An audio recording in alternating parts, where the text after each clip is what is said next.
This is Flowspire by Henry, where spirituality meets religion. Hi, I'm Mary. With what I want to say in this video, I do not mean any disrespect to anyone, and I sincerely just need you to ask yourself these questions and, question some things that you've been believing that have not been serving your purpose. And you should also know that God experiences the world uh, differently through each and every one of us. He obviously created us differently the way He did. So, just like a disclaimer, never believe anything anyone says to you, including the one I'm going to say in this video, except it resonates with you. I've been meaning to ask this question, and I actually hope you ask this question to yourself too. So, if God should come out, Himself, and not send a messenger, and be like, there's no concept of like, there's no hell. That concept of hell we all do believe.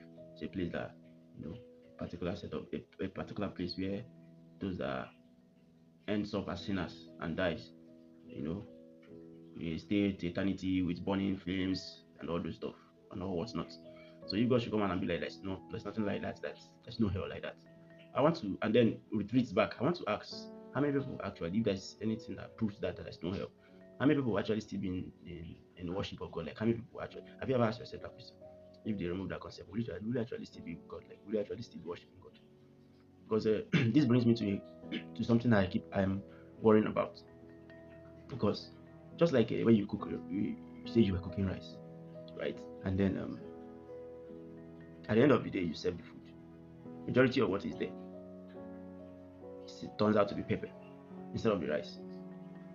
What I'm trying to say is the religion, what you're supposed to be talking about is about God, right? But most of the times now, it seems as if the meaning has been lost. It's not focusing more on something that is not supposed to be there, bringing about a lot of things that causes fear, right? Bringing about a lot of things that causes fear, and removing the focus from what is supposed to be. That will give you that concept of believing and worshiping God in spirit and in truth, right? And that gets me to ask that question, like the concept of hell, like that construct of hell. I would do believe. I've always questioned it. I've always questioned it. If God is love and God is forgiving, He's the same yesterday, today, and forevermore. There are different scriptures that in the Bible that supports these things. He is eternal. That is, death and time has no constraint on God. It's all these things. He's eternal. He lives in eternity. Death and time has no constraint on God. So, and God, the only thing that God can do is sin. And sin, unforgiveness is supposed to be sin. It's supposed to be a part of sin. So, and death has no constraint on God. How come when we die, right? When we die, all of a sudden death will now have a constraint on God? Because that's what he's saying, that when we die, God will no longer forgive us, right? Then we're left to be condemned in either hell or heaven, right? So how come it is like that? How come we believe that? And in His love, He's supposed to be love. He's supposed to be living in eternity, where death and time has no constraint on Him. So why is it that He's going to be limited when we die? Not. And then the concept of hellfire actually, which unlike what the mainstream believe, that is supposed to be a place where God sets fire to be burning people that did not live according to His commandments or His will, God's will. The place that He sets fire on that will be burning them for eternity. First of all, the question you ask yourself, fire, right? Fire is supposed to be hurtful only to the skin, to the flesh, right? The pain is supposed to be impacted only to the flesh. Are you going to take your flesh to the afterworld? Are you going to take your flesh to heaven, like to eternity? I thought the flesh dies here on earth. That's number one question. So I thought the flesh dies here on earth, and so if God is supposed to be forgiven and is supposed to be the same yesterday, today, and forevermore, how come that all of a sudden we now have a constraint on Him and stop Him from forgiving you when you die? This is the second question you should ask yourself. So that leads me to the belief I have about what happens after death, and also the construct of hell. What I believe hellfire is.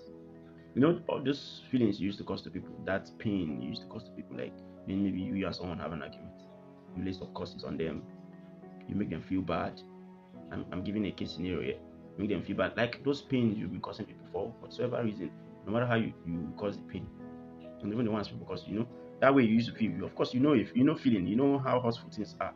Because people have one way or the other done it to you too. So that way you do feel, right? When those things are done to you. That way you know that people will feel when those things are done to them. Compound all those feelings, all those things you've been doing to people, right? The feelings they have, that pain, including unto death, even the ones you kill, like for example, you kill someone, the pains that the person you killed felt, and then the pains that the people that are going to be missing them, the pain of losing someone, that pain, compound all of them together. Put it in yourself in one time, just together. Put it in yourself once. That is what I believe is the concept of hell. That's what is hellfire. I actually do believe that pain actually causes or is much more hurtful than any fire burning your skin, which I have already categorically said that I don't see how fire will actually literally be burning your soul. Fire is supposed to be a physical thing. So your soul, is it a physical thing? Is it going to be having an impact on your soul?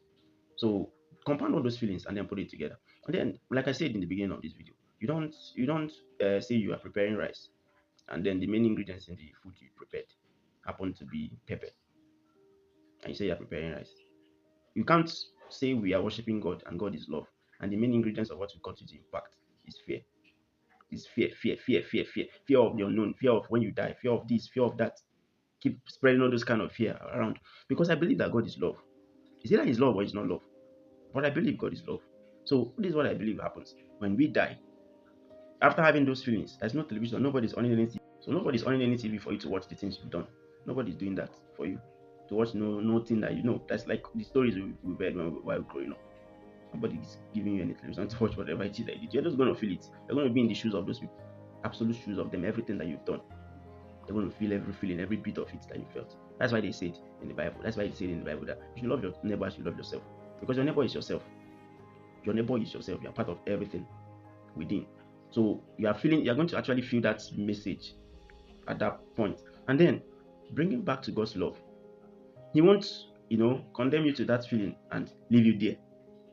He won't do that. After that, just like He was giving you free will to either repent or not, even after that, eternity remains. He will still give you that choice, even there. Now, that also brings me to understanding, like to question what we believe to be eternity. What we believe to be eternity. We believe that when we die here, we are going to then join God in eternity.